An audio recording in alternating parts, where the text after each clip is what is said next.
Bone Warrior's block is kind of stupid. All they do is hold their swords in front of their face, and all of a sudden it's like they have 360 invisible force field that blocks, it seems, 60% or more of damage. It's ridiculous. Okay, this is kind of a funny perspective about that. Wait, hold on. Is this even true? I'm pretty sure if they have their blocking, I'm pretty sure if the Bone Warriors have their swords up and they're blocking attacks, I'm pretty sure headshots from behind them definitely work. I'm pretty sure. As a sniper, I would say I'm like 95% sure that you can hit their head behind their blocking capabilities. Their block swords. No, their bone sword blocking. Doesn't matter if you shoot between their swords, it still blocks. I mean, honestly, that's kind of interesting. I think they have a good point here, kind of, but still, I actually like the fact that Bone Sword Warriors have the block. I think the blocking is actually kind of fun to interact with sometimes. But yeah, it can be pretty annoying with how powerful it is. There should be like a guard break or something that isn't melee related. But I mean, yeah, you can just guard break them with a charged melee attack, I believe. Just venting, I have a lot of hours in this game, but I just think it's stupid, especially if you're playing a sniper. Just wish you could shoot between the gaps or something. Okay, this might be one of those complaints where I think you just kind of need some more practice a little bit, or at the very least understand their weak points when they're, when they put their swords up.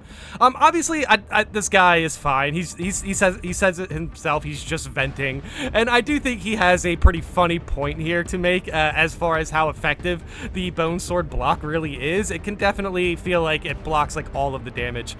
Even those attacks that can pierce their blocking, sometimes I don't feel like it does enough damage, but you know what? Still, Bone Sword Warriors are in a really rough spot in the game right now. They can stun lock us, but ultimately, whenever I see a Bone Sword, I'm pretty happy to parry him and get a gun strike, get a real quick headshot, get an execution, and move on to the next one. That is kind of what I like to do. I kind of like fighting Bone Swords. I do hate getting stun locked, but they need something, you know what I mean? They can't just, be a free parry all of the time. But yeah, regardless, Bone Warriors blocks, sure. It's a little stupid how it works, but there are definitely some weak points that you can take advantage of, as sniper at the very least. Bring the plasma pistol, hit them with a sprinting melee, just something that has knockback / stun. It breaks them out of it, unless they're in their rage mode. Then you're just kind of screwed. Okay, this is interesting. The rage mode. I think, yeah, they're talking about enraged majors. Yeah, enraged majors have pure poise, dude. It can definitely be a pain to, like, see an enraged major at the very last second.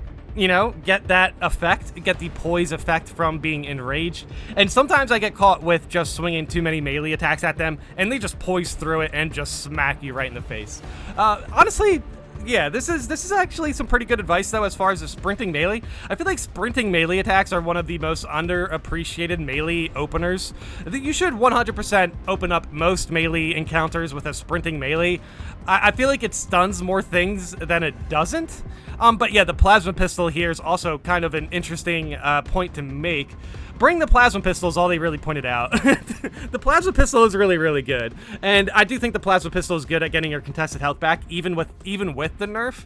But I still think it's a bit weird to get used to. I think the plasma pistol ultimately is just such a good DPS weapon. The fact that it's been nerfed as far as, regeneration of your contested health, I don't think it's that big of a deal. But yeah, sprinting melee, definitely appreciate sprinting melee. It's one of the best encounter openers. Even if you're not a melee build, take advantage of your sprinting melee attacks. It does wonders to set up gun strikes and also can help stun some of these majors. They even block damage from Precision Strike Block Thunderhammer with 2 block stacks and 30% damage buff. They're harder than bosses.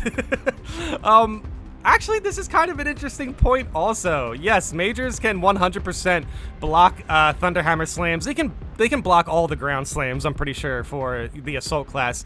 And yes, he's kind of right about the bosses. The bosses don't actually have that capability. The bosses cannot block, because that would be a little wild. Honestly, the Trigon Prime is probably your best bet if you want to pick a boss who's good against the Assault class. The Trigon Prime is very fast, and yeah, it's kind of tanky. They can even block damage from Precision Strike Block Thunderhammer with 2 block stacks and 30% damage buff. Yeah, that's kind of crazy. They should at least stun for that. I'm pretty sure they stun from that. If you slam down on a major who is blocking, I'm pretty sure it drops their block. I'm pretty sure. But they just don't take any damage. So Yeah, that is actually kind of wild. Interesting way to detail that. Then they start spamming their unblockable attacks because why not? Their blocking is stupid indeed, but then so is Zoanthrope's shield. It shouldn't be indestructible. They are known to overcharge and burn out if they use their abilities too much, which includes shield. Oh, well, that's interesting. Okay, hold on. This is a good comment, but yeah, let's start with the spamming the unblockable attacks.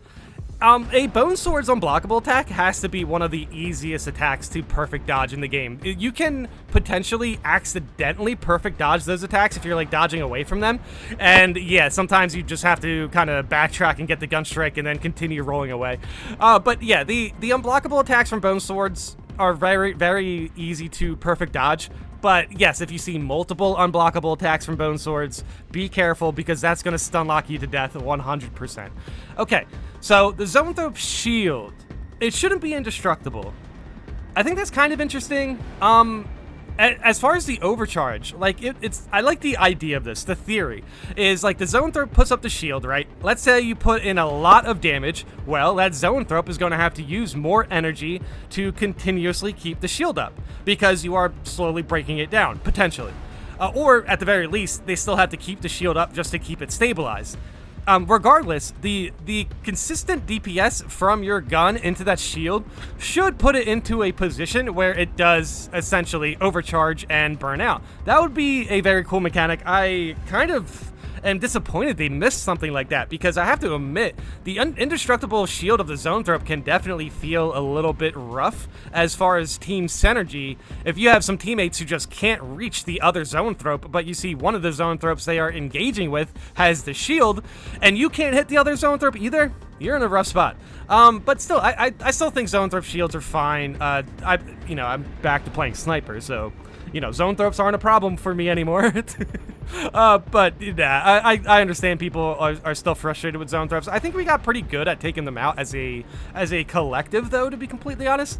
I think we should have a Zoanthrope event where we get a cosmetic for the amount of Zoanthropes we take out and leave it uncapped. And let's see how high we can get that Zoanthrope event to. That would be kind of wild.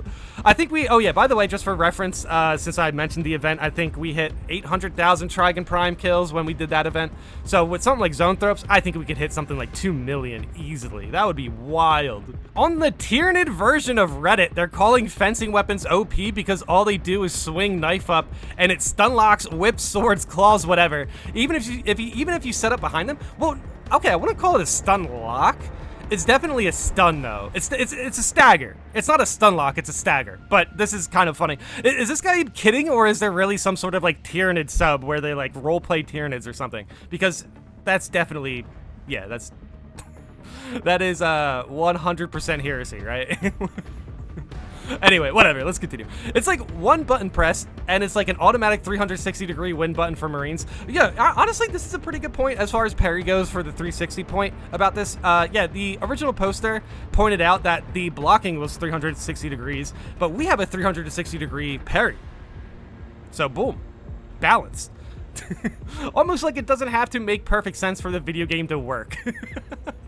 Yeah, that's a fair point as well. I do like when video games, remember that there are games and they can take advantage of that, obviously. Yeah, I mean, dude, yeah, again, the parries aren't a stun lock. It's definitely more of a stagger. They're calling fencing weapons OP. I wonder what would they say about blocking weapons? Like, do Tyranids not understand how much blocking weapons just absolutely destroy them? Like, fencing weapons are good. Don't get me wrong. I've been playing a lot of fencing recently, but that's because I try to focus on my, my ranged attacks and such. But yeah, you can definitely just do both. You can still have a really good gun and a really good blocking setup as well. But still, just fencing really does help me with those 360-degree automatic last-second parries that I really enjoy doing. But honestly, parrying also really good against gaunt waves because you can just sit there and parry over and over and get your armor back. But certain gaunt waves don't care about that. They're still going to get chip damage on you.